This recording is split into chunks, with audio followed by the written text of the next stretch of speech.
Nesse meio tempo, Ivan Ilitch foi levado para um pequeno sofá de couro que ficava na sala de jantar. Enquanto desfaziam a mesa, Pseudonimov saiu por todos os cantos para arranjar dinheiro emprestado. Chegou mesmo a pedir para os empregados, mas ninguém tinha nada. Até se arriscou a incomodar Akim Petrovitch, que ficara mais do que os outros.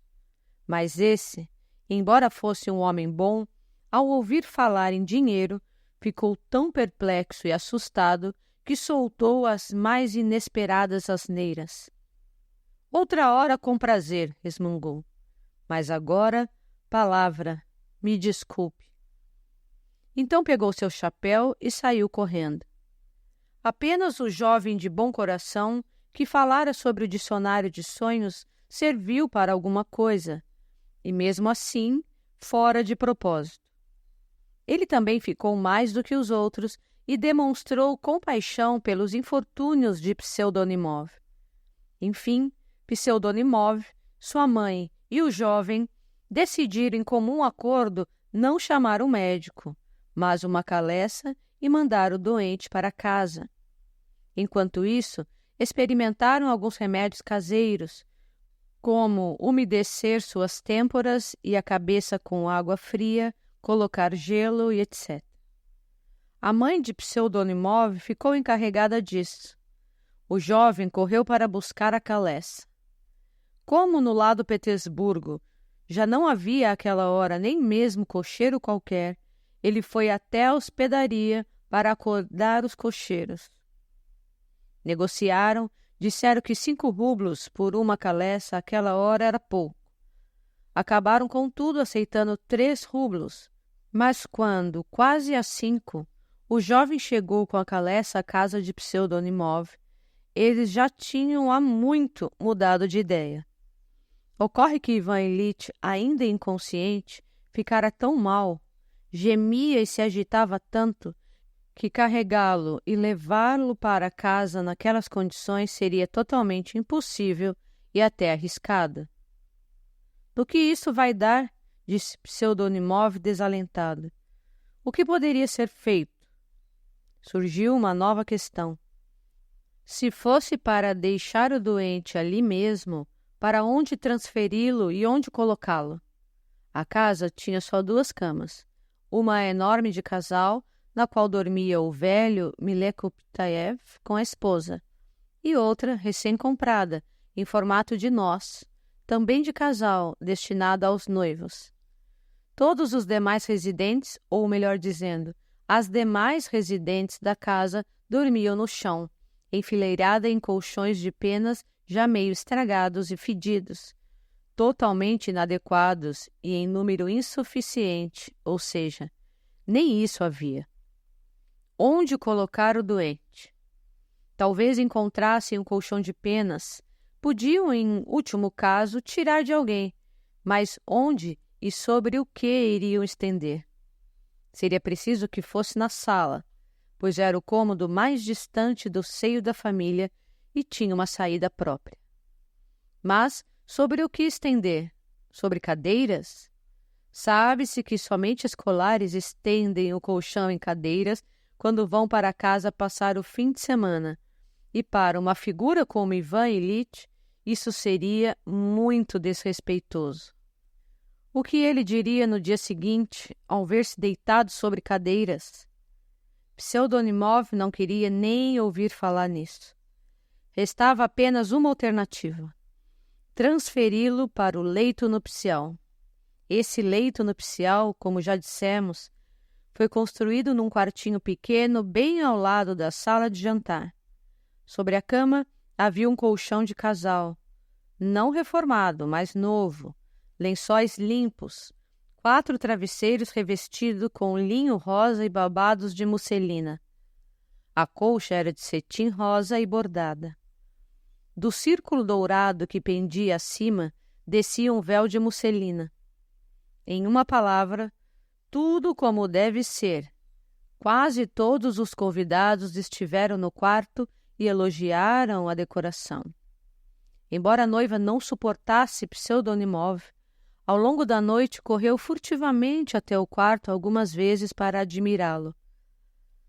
Qual não foi sua indignação, sua fúria, quando soube que queriam levar para lá um doente acometido por um ataque de disenteria?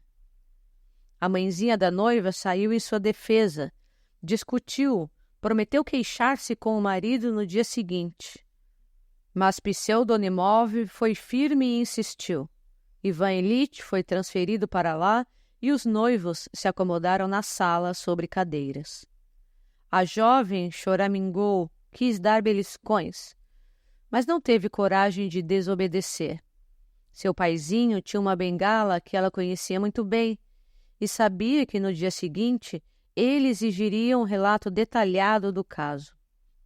Para seu consolo, levaram para a sala a colcha cor-de-rosa e os travesseiros com babados de musselina. Nesse minuto chegou o jovem com a caleça. Quando soube que ela já não era necessária, ficou terrivelmente alarmado. Teve de pagar ele mesmo, embora não tivesse sequer uma moeda de 10 kopecks. Pseudonimov disse que estava totalmente falido. Tentaram convencer o cocheiro, mas ele se exaltou e até bateu na janela. Como isso terminou, não sei ao certo. Parece que levaram o jovem na caleça como refém para Pesk, no número 4 da rua Rodienstvensk, onde ele esperava acordar um estudante que passara a noite na casa de conhecidos para ver se ele tinha dinheiro.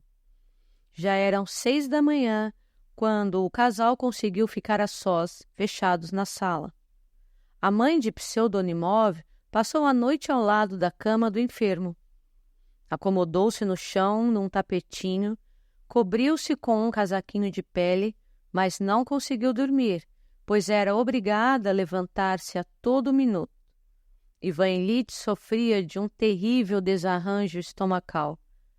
Pseudonimova, uma mulher corajosa e generosa, despiu-o ela mesma, tirou-lhe toda a roupa, cuidou dele como fosse seu filho e passou a noite levando vasilhas para fora e trazendo-as de volta. Não obstante, os infortúnios daquela noite ainda estavam longe de terminar. Não se passaram nem 10 minutos desde que o casal conseguira ficar a sós na sala, quando súbito ouviu-se um grito lancinante, não de alegria, mas do tipo mais terrível. Em seguida ouviu-se um barulho, um estalo, como se cadeiras tivessem caído. Num átimo, correu para o cômodo ainda escuro uma multidão de mulheres atônitas e assustadas, vestidas com todo tipo de camisola. A mãe da noiva, sua irmã mais velha, que naquele momento largara os filhos doentes, e 3 tias, mesmo a que tinha uma costela quebrada, se arrastou para lá. Até o cozinheiro apareceu. A agregada alemã contadora de histórias, cujo colchão de penas, o melhor da casa e sua única propriedade, fora-lhe arrancado à força para ser cedido aos noivos, também se juntou aos demais. Todas essas honradas e perspicazes mulheres saíram às 5 da manhã da cozinha na ponta dos pés. Atravessaram o corredor e foram até a antessala para bisbilhotar, consumidas pela mais inexplicável curiosidade. Enquanto isso, alguém logo acendeu uma vela e todos puderam ver o inesperado espetáculo. As cadeiras que sustentavam o enorme colchão de penas, só nas extremidades, não aguentaram o peso e saíram voando uma para cada lado, e o colchão caiu no meio delas. A jovem choramingou de raiva. Desta vez estava sinceramente ofendida. Moralmente destruído, Pseudonimov ficou parado feito um criminoso pego em flagrante. Ele nem tentou se justificar. De todos os lados soavam exclamações e gemidos. A mãe de Pseudonimov apareceu correndo no meio da confusão, mas desta vez a mãe da noiva saiu na frente. Inicialmente, encheu Pseudonimov de acusações estranhas, e na maior parte injustas, como: que tipo de marido é você, paizinho, depois dessa? Para que vai servir, paizinho, depois dessa desonra? Etc. Então pegou a filha pelo braço e levou-a para longe do marido, tomando para si a responsabilidade diante do terrível pai, que no dia seguinte exigiria uma explicação. Atrás dela saíram todos, atônitos e balançando a cabeça. Apenas a mãe permaneceu com Pseudonimov, tentando consolá-lo. Mas ele logo a afastou. Estava inconsolável. Foi até o sofá e se sentou na mais taciturna meditação, do jeito que estava, ou seja, descalço e apenas com a roupa de baixo. Os pensamentos se cruzavam e se confundiam em sua cabeça. Às vezes, como que mecanicamente olhava ao redor daquele quarto onde não fazia muito os convidados dançavam alegres, em cujo ar ainda havia fumaça de cigarro. Pontas de cigarro e papéis de bala ainda estavam espalhados pelo chão sujo e emporcalhado. O leito de núpcias arruinado e as cadeiras reviradas eram provas da fragilidade dos melhores e mais seguros sonhos e esperanças terrestres. Permaneceu sentado por quase 1 hora. Os pensamentos mais graves vinham-lhe à cabeça, como o que aconteceria no trabalho. Reconheceu a duras penas que teria de mudar de emprego a qualquer custo, pois seria impossível permanecer no antigo depois de tudo o que acontecera naquela noite. Também pensou em Milekoptaev, que talvez no dia seguinte o obrigaria a dançar como um cossaco para testar sua docilidade. Deu-se conta de que, embora Milekoptaev tivesse dado 50 rublos para a festa, os quais foram gastos até o último kopek, os 400 rublos de dote ainda não tinham sido entregues, e não houvera nenhuma menção a esse respeito. Além disso, a casa ainda não havia sido passada para o seu nome. Pensou na esposa que o abandonara no momento mais crítico de sua vida e no oficial alto que se ajoelhou diante dela. Isso ele já tinha percebido. Pensou nos 7 demônios que possuíam sua esposa, segundo informações de seu próprio pai, e sobre a bengala feita para expulsá-los. É claro que sentia que era capaz de aguentar muita coisa, mas o destino lhe reservara tais surpresas que, enfim, era possível duvidar de suas próprias forças. Assim se afligia Pseudonimov. Enquanto isso, a vela se apagava. Sua luz tremulante iluminava o perfil de Pseudonimov e projetava na parede uma enorme sombra de seu pescoço alongado, do nariz aquilino e de 2 tufos de cabelo que saíam da testa e da nuca. Afinal, quando o ar fresco da manhã começou a soprar, ele se levantou com a alma congelada e entorpecida. Foi até o colchão de penas que estava entre as cadeiras e, sem arrumar nada, sem apagar a vela e sem ao menos colocar um travesseiro embaixo da cabeça, arrastou-se de 4 para a cama e dormiu um sono de chumbo, de morte, como deve ser o sono de um condenado a um castigo em praça pública. Por outro lado, o que poderia se comparar àquela noite agonizante que passara Ivan Ilitch Pralinsky no leito de núpcias do infeliz Pseudonimov? Durante certo tempo, a dor de cabeça, o vômito e outros sintomas extremamente incômodos não o abandonaram por 1 minuto sequer. Foi um sofrimento infernal. A consciência, ainda que apenas vislumbres delas, iluminava abismos de horror, imagens tão sombrias e detestáveis que seria melhor não ter voltado a si. Aliás, tudo ainda se confundia em sua cabeça.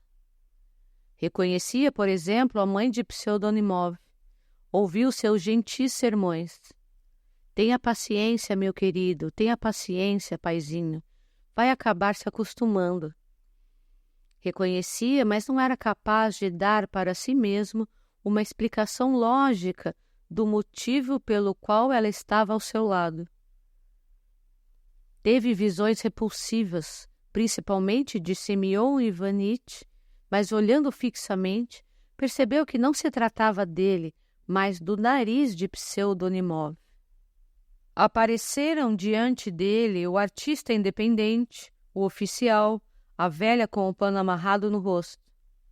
O que mais o distraía era o anel dourado que pendia acima de sua cabeça, no qual estava pendurado o véu. Discernia-o claramente na luz tênue da vela que iluminava o quarto e matutava. Para que serve este anel? Por que está aqui? O que significa? Questionou algumas vezes a velha a esse respeito, mas obviamente acabou dizendo que não o desejava, já que ela, por mais que ele tentasse explicar, não compreendia. Enfim, já pela manhã, os sintomas cessaram e ele caiu no sono. Um sono profundo, sem sonhos. Dormiu por cerca de 1 hora e, quando acordou, já tinha quase recobrado a consciência por completo. Sentiu uma dor de cabeça insuportável e um gosto desagradável na boca e na língua, que mais parecia um pedaço de pano. Sentou-se na cama, olhou ao redor e ficou pensativo. Em listras finas, a luz branca do dia que principiava entrava por uma fresta da janela e trebulava na parede. Era perto das 7 horas da manhã, mas quando Ivan Ilitch de repente percebeu e se lembrou de tudo o que lhe acontecera desde a noite anterior, quando se lembrou de todas as aventuras do jantar, de seu grande feito frustrado, de seu discurso à mesa, quando com terrível clareza se deu conta de tudo o que poderia suceder agora, tudo o que os outros iriam dizer e pensar sobre ele, quando olhou ao redor e viu, enfim, a triste e horrível situação em que deixara o plácido leito nupcial de seu subordinado, sentiu tamanha vergonha mortal, tanto sofrimento em seu coração, que gritou, cobriu o rosto com as mãos e em desespero atirou-se no travesseiro. 1 minuto depois, levantou-se da cama e viu sobre a cadeira suas roupas arrumadas e limpas. Pegou-as e começou a se enfiar nelas às pressas, olhando ao redor e temendo algo. Sobre outra cadeira estava seu casaco de pele, o chapéu, e dentro dele suas luvas amarelas. Queria escapar de mansinho. De repente a porta se abriu. A velha de Pseudonimov entrou com uma jarra de barro e uma bacia. Sobre o ombro trazia uma toalha. Colocou a bacia e, sem delongas, anunciou que ele precisava, sem falta, se lavar. Então, paizinho, lave-se, não pode deixar de se lavar. Nesse instante, Ivan Ilitch percebeu que se existia no mundo todo uma criatura que ele não poderia temer e diante da qual ele não poderia se envergonhar, essa criatura era justamente aquela velha. Ele se lavou. Muito tempo depois, nos momentos difíceis de sua vida, ele se lembraria, entre outros motivos de remorso, de todas as circunstâncias daquele despertar, daquela jarra de barro, da bacia de louça com água fria, onde ainda boiavam pedras de gelo, do sabão envolto em papel cor-de-rosa, oval e com algumas letras gravadas, que custara 15 kopecks e evidentemente fora comprado para os noivos, mas que acabou indo parar nas mãos de Ivan Ilitch. Da velha com a toalha de linho sobre o ombro esquerdo. A água fria o refrescou, ele se secou e, sem dizer palavra, sem ao menos agradecer sua irmã de misericórdia, pegou o chapéu, colocou sobre os ombros o casaco de pele entregue por Pseudonimova, atravessou o corredor, passou pela cozinha, onde o gato miava e a cozinheira, sentada na cama, o acompanhou com os olhos com ávida curiosidade.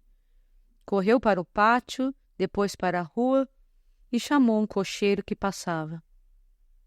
A manhã estava glacial.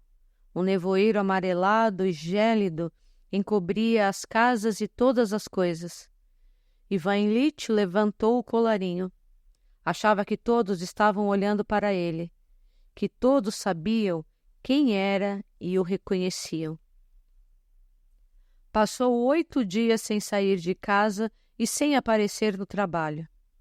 Estava doente, terrivelmente doente, porém mais no sentido moral do que físico. Viveu um verdadeiro inferno durante esses 8 dias, os quais devem ter sido computados em sua conta no outro mundo. Houve momentos em que, palavra, pensou em virar monge.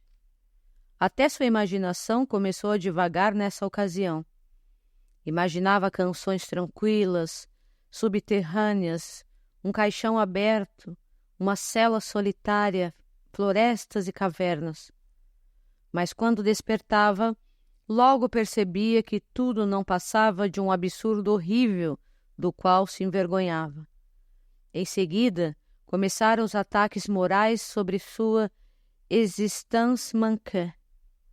Depois a vergonha inflamava sua alma, tomava-o de uma vez, consumia-o e abria as feridas. Escorchava-se ao vislumbrar imagens variadas.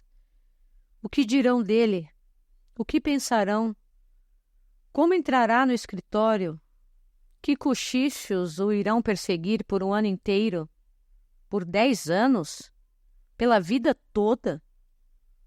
A história entraria para a posteridade. Às vezes, sentia tamanha pusilanimidade que estava disposto a ir até Semyon Ivanovitch para pedir seu perdão e amizade. Não chegava a se justificar, mas censurava a si mesmo de uma vez por todas. Não se encontrava justificativas para o que fez e se envergonhava até de tentar. Pensava em se aposentar de imediato e, recluso, simplesmente se dedicar à felicidade humana.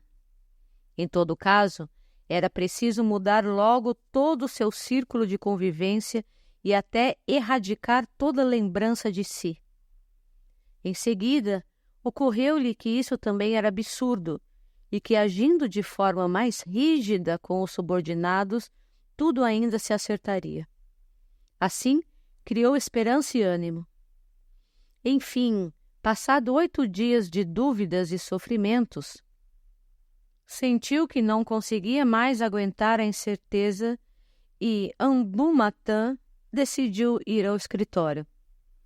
Antes, quando ainda estava em casa, melancólico, imaginou 1000 vezes como entraria lá.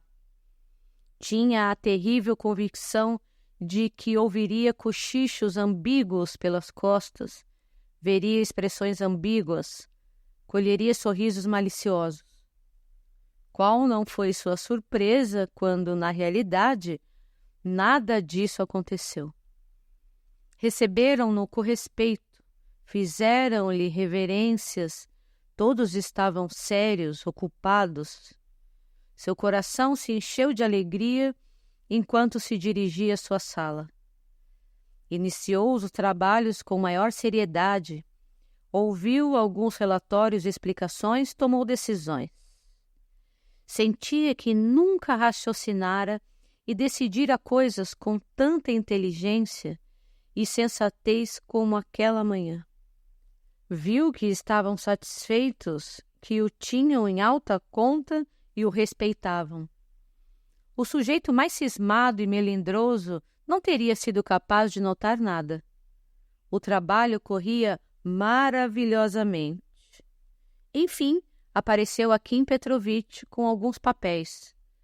Seu surgimento foi como uma punhalada bem no coração de Ivan Ilitch, mas apenas por um segundo.